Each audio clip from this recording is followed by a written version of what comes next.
Delivery ডেটটা যতটাই এগিয়ে আসছে না, ঠিক ততটাই ভয় আর টেনশন একটা কাজ করছে, আরো বেশি করে যখন ডক্টরের কাছে চেক আপে যাচ্ছি, যে কি বলবে, কিরকম বলবে, কি হবে কে জানে। হুম, তখন তুমি আমাকে ভালোবাসো। অনেক ভালোবাসি, আমি তো তোমাকে অনেক অনেক ভালোবাসি। গুড মর্নিং, শুভ সকাল বন্ধুরা, কেমন আছো সবাই? আশা করি তোমরা সকলেই খুব ভালো আছো। আমরাও কিন্তু বেশ ভালো আছি। আর এদিকে দেখো, একদম সকাল সকাল তোমাদের দাদাভাই গিয়ে কিন্তু ডক্টরের কাছে নামটা লিখিয়ে আসলো। আজকে যাব হচ্ছে ডক্টরের কাছে চেক আপ করাতে, মান্থলি যেই চেক আপটা করাই সেটা করাতে যাব। আর এদিকে মিকির আজকে স্কুল ছুটি, মানে শনিবার রবিবার করে তো ছুটি থাকেই। তো সেই জন্য দেখো, আর তোমাদের দাদাভাই নামটা লিখিয়ে আসার পরেই আমি একদম চলে এসেছি রান্নাঘরে, আমাদের জন্য চা বসিয়ে দিয়েছি। তো ফটাফট রান্না বান্না সেরে আবার যেতে হবে ডক্টরের কাছে। আর এদিকে মিকির জন্য একটু ম্যাগি বসিয়ে দিয়েছি, ওকে কিন্তু ছুটির দিনে একটুখানি ম্যাগি বা ইপি যে কোনো একটা কিন্তু দিয়ে থাকি। বাকি যে দিনগুলোতে ওর স্কুল থাকে তখন তো এগুলো ও খায়ও না আর ওকে দিও না। তো ছোট মানুষ, এই দুদিন মানে শনি রোববার করে যখন বাড়িতে থাকে তাই জন্য একটু দিয়ে থাকি। আর এদিকে রান্না বান্না সমস্ত কিছু গুছিয়ে নিয়েছি, ভাতও বসিয়ে দিয়েছি, কেন ওই যে বললাম ফটাফট করে রান্না বান্না সেরে তারপরে যাব ডক্টরের কাছে। আর এদিকে দেখো, আমার রান্না ঠান্না সব হয়ে গেছে, তারপরে একদম স্নান করে পুজো টুজো সেরে নিলাম। তাহলে কি বলো, ডক্টর দেখিয়ে একটু দেরি হলেও না এসে ফট করে একদম ভাত খেয়ে নেওয়া যায়। সমস্ত কিছু গোছানো রেডি থাকলে এটাই একটা সুবিধা হয়। আর এদিকে মিকিকেও একদম স্নান টান করে দিয়েছি। আর দেখো, চোখে একটা চশমা দিয়ে বসে আছে, এটা কিন্তু আমারই চশমা। যেহেতু ওর মিস নাকি এখন চশমা পড়ছে, তাই জন্য ও ঘরে চশমা পরে বসে আছে মিসকে ফলো করে। এই যে আমরা এখন বেরিয়ে গেছি, ডক্টর দেখাতে যাচ্ছি।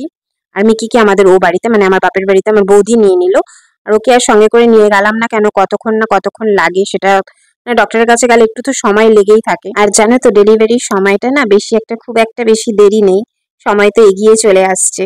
আর যত ডেলিভারি ডেটটা এগিয়ে আসছে তত ডক্টরের কাছে গেলে না একটা মনের ভিতরে একটা সুপ্ত ভয়, টেনশন, এগুলো ভীষণভাবে কাজ করছে। এটা সব মায়ের ক্ষেত্রেই হয়ে থাকে। তো এটাই ভাবছি যে কি বলবে, আবার কবে ডেলিভারি ডেট দেবে, না কি কি হবে না হবে, সমস্ত এগুলোই কিছু মনের মধ্যে চলতে থাকে। তো এই যে চলে এসেছি ডক্টরের কাছে, আর এখানেই দেখাচ্ছি ডক্টর অর্কপ্রভ গোস্বামীকে, ওনাকেই আমি দেখাচ্ছি। মিকির সময় ওনাকেই দেখিয়েছিলাম, তো ওনার বাড়ির নিচতলাতেই উনি চেম্বার করেন।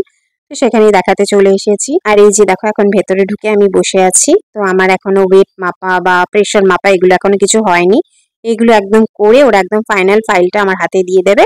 তো তখন তোমাদের দাদাভাই ভেতরে চলে আসবে। এখন তোমাদের দাদাভাই বাইরে অপেক্ষা করছে, আর আমি ভেতরে বসে আছি। আর বেশ অনেকক্ষণ বসতে হয়েছিল। এটাই হয়, ডক্টরের কাছে আসলে না একটু সময় লাগে আর বসতে হয় প্রচুর। তো এই যে ভেতরে এখন একদম বসে আছি, অনেক পেশেন্টই আছে। তো মোটামুটি আমার নামটা যেহেতু তোমাদের দাদাভাই লিখিয়ে গেছিল, তো খুব একটা দেরি বা খুব একটা পেছনে হবে না। এই যে আমার ফাইলটা দেখো, ওনার ক্লিনিকের নাম হচ্ছে সৃষ্টি ক্লিনিক।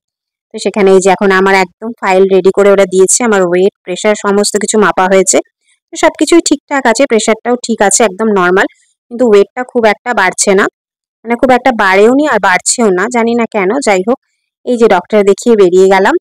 আর ভীষণ খুশি হচ্ছিল, ডক্টর বললো হ্যাঁ বেবি একদম ঠিক আছে, সবকিছু ঠিক আছে। তো ইউএসজি কিন্তু করায়নি আজকে, তো বললো নেক্সট ভিজিটে ইউএসজি করাবে, আর একদম ডেলিভারি ডেট টেট সব ওই সময় বলে দেবে। তো সেই জন্য একদম খুশি খুশি মনে। আর প্রচন্ড রোদ আর গরম, তো মানে কি বলবো, এত রোদ মানে তাকাতেই পাচ্ছিলাম না।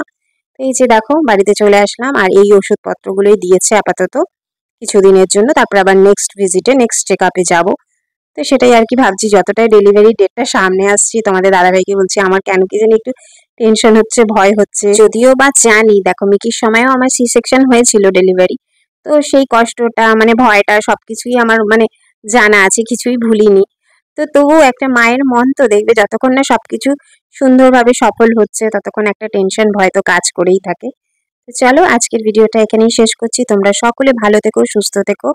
আর হ্যাঁ, ভিডিওটা ভালো লাগলে অবশ্যই সঙ্গে থেকো, সাপোর্ট করো।